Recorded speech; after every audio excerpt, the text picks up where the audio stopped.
I can't see shit!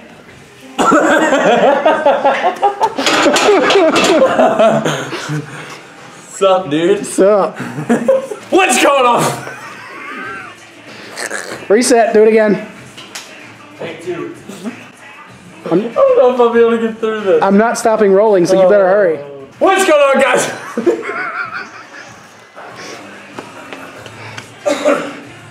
What's happening, people? Uncle Nick here. It is another Monday night lifting session.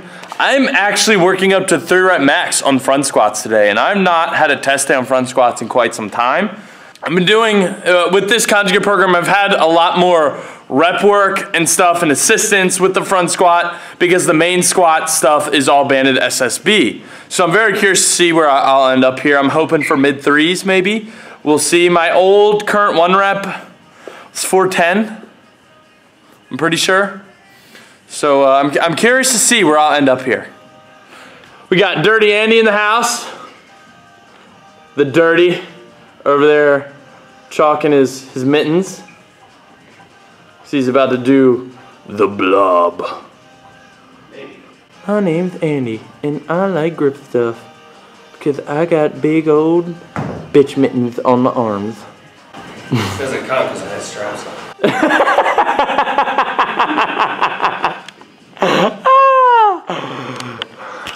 No lift, he was wearing straps on grip stuff. That's a no-go.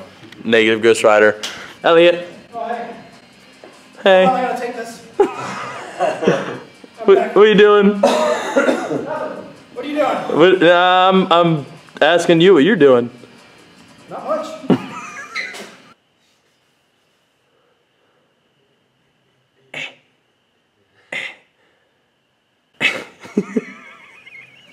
We might get absolutely nothing accomplished tonight. At this rate. The noise. The spring peepers? What is a spring peeper? All that chirping is a spring peeper. You've never heard of a spring peeper? Full of shit. They don't have. I swear they're little tiny frogs, man. More that Carol. Oh, frogs. You're right. Okay. Frogs. Okay. And they come out in the spring and they make little peeping, chirping noises, so we call them spring peepers. What do they sound like? As far as Carroll County. Beep, beep, beep, beep, beep, beep, beep, beep. I'm representing Montgomery County, and I know spring peepers. Okay. That's a Maryland. What do you call all that noise in Michigan? Frogs. I don't know. Those are just spring peepers. They're little tiny frogs. They're literally like, some of them could even fit on your pinky nail. Like they're tiny. Yeah. And some are a little bigger, and just like humans. And they peep. And they peep. Peep, peep, peep. Hence all the noise. You really thought I was full of shit? Oh yeah. Like, You think I was fucking with you? based on our history, like That's 9 fair. times out of 10, first off, full of shit. Like you get a 10%. Like he might know what he's talking about, but like other than that, nope. I'm on to you, Nick. Your shenanigans. Comment below what you call all the frogs chirping in the spring. Because we call them spring peepers. It may be where you're from. It might be where you're from. I wonder what the scientific name is. Springopius peeperamus. Almost certainly not. And he was about to say something. The head turned. The head turns. There's something to follow. So the flying insects Mosquitoes? that like flash. Lightning bugs. Okay. You too? It's one of two things, right? Lightning bugs or fireflies?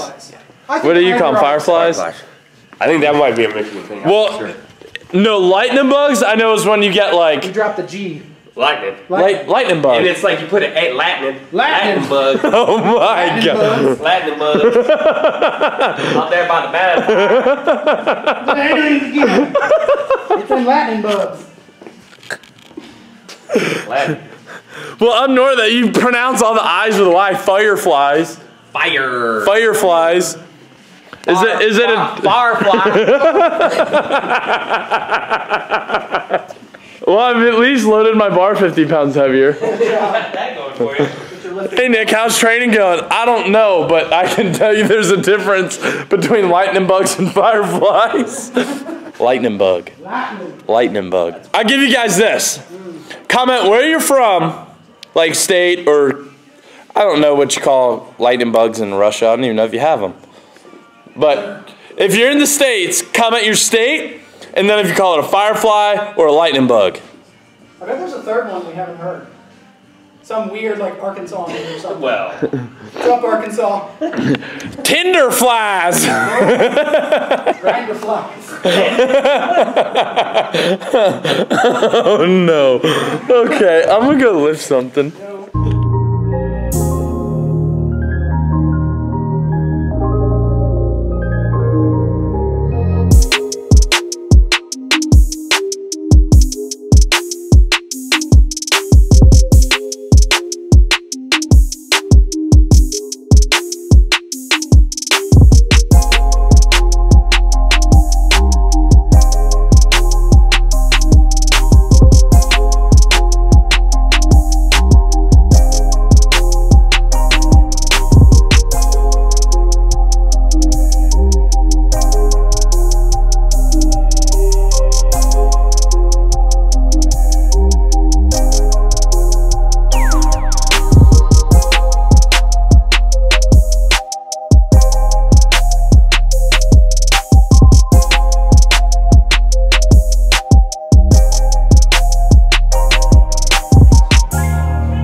So as you guys saw, I missed the 365. I was originally hoping for about a 350, 355, but I was like, screw it, I'm throwing on the quarters and I'm gonna send it. And I came up short by a rep. I felt great after that first rep, to be honest. I'm like, oh, this is gonna be good. My legs felt great, my brace felt all right. And then that second rep, I lost a little bit of purchase on the bar on that left hand, and you guys saw, I literally front squatted with it down here. And I was kind of like, oh boy. It did not go well. So when third rep came around, and I come out of the hole fairly violently, so when that sudden change of direction hit, I started losing the bar. It was just, I just couldn't keep it there. It was kind of a chain reaction of things with my chest sinking and then my brace collapsing. If your brace fails, your chest is gonna sink, and if your chest sinks, your brace is probably gonna fail when you get it out front like that. Especially in a front squat, it just kind of, it's a cascade effect. And I just couldn't keep the purchase on that bar and keep it where I needed it to. Hindsight being 2020, when I truly boiled down to what needed to be better, I need a stronger core, honestly. And that will always be the case. Between the back fatigue and the core collapsing, it just wasn't happening in that set. So it probably didn't help that I wore a cutoff and I'm sweaty. Probably could have thought that one through. But either way, I think even with the shirt, it probably wouldn't have mattered because of how significant I broke down on that third rep, and there's no saving it when you're here and you drop to here in a front squat. It's that straightforward cut and dry with a front squat. When you lose that front rack position, you are in trouble and you're probably gonna dump the bar. That was the first time I really worked up heavy on a front squat in a while. I've worked up to like low threes, but really test at a heavy weight for reps. That was the first time in a while. All my heavy squats lately have been banded SSBs because I am running a conjugate program. So it was nice to kind of see where I am. I'm only about maybe 35, 45 pounds. My front squat PR is 410, and I almost hit 365 for a triple. So I'm happy with that. And my 410 was wrapped. That was probably over a year ago. There is improvement, and I hope I'm gonna get that 365 for a triple. If not, I'm gonna hit a 1-rep PR, hopefully before this program's over. So I'm saying that to you guys to hold myself accountable, to keep working hard at that and keep myself going. But the main things you guys really need to focus on when it comes to doing stuff like that, keeping your chest out, your hips underneath you, and that brace. Those are your three main things that make the money on front squat. If you lose or if you lose any one of those things, it's gonna turn into a chain reaction. So make sure you're focusing on that when you are doing your front squat. Keeping your chest high and your elbows high as well, your brace, and keeping your butt under you, because if your butt shoots up and you get forward, you're dumping it. It's it's hard to recover from that, especially at a heavy weight. I need to go hit that volume on front squats. It's like set to 8 at like 80% of that 3 rep max. It's going to be brutal, but that is where you make the money. That's where you grow. That's where you really focus on that, on those 3 things and dial in those cues. For any of you guys, if there's a question over reps or weight when it comes to volume, if you do your first set and you go do your second set and you kind of fail at the last 2 reps or something, or start to fail, drop the weight and get the reps. Don't drop a ton of weight, but go for the reps and get the work in, because that's what the volume's for. You want the reps, but you don't want to, I'm not saying drop like 50 pounds, I'm saying drop like maybe 10 pounds or 5 pounds. Drop a little bit of weight so that next set is doable, because you want to get that work in. There's kind of a little tidbit, hopefully you guys can take something away from that, but I'm gonna go do volume now, okay?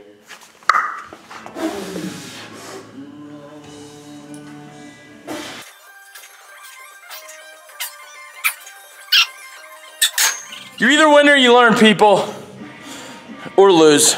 That's the thing. I will be back for that 365 for a triple. That will go up. That will go up for sure. But I have really heavy deadlifts, like 80% at every minute on the minute. And I really don't feel like talking to a camera in between those reps, because I'm gonna go hate myself for about 10 minutes. But more of the story is, when it comes to your front squat, keeping your brace tight, pushing into that belt, that's gonna be the most important one. Keeping that chest high and keeping your hips underneath you. Your butt gets too far out, your chest is gonna sink, and then your brace is gonna collapse. So it's all chained. It's all chained together. It's all a chain. It all posterior chain. It's chain. It's off the chain. And yeah, I am so tired. Let's try that again. It's all connected. It's all part of a chain. Your posterior chain. When stuff starts collapsing, it works its way down the chain. I'm gonna go dig it into an even deeper hole with 80% deadlifts. You got this. At every minute on the minute for 10 minutes. You got this. But until the next time, you guys know what the deal is. Get out there, get after it, and embrace the suck. that wasn't even close. What do you want from me? To hit the camera.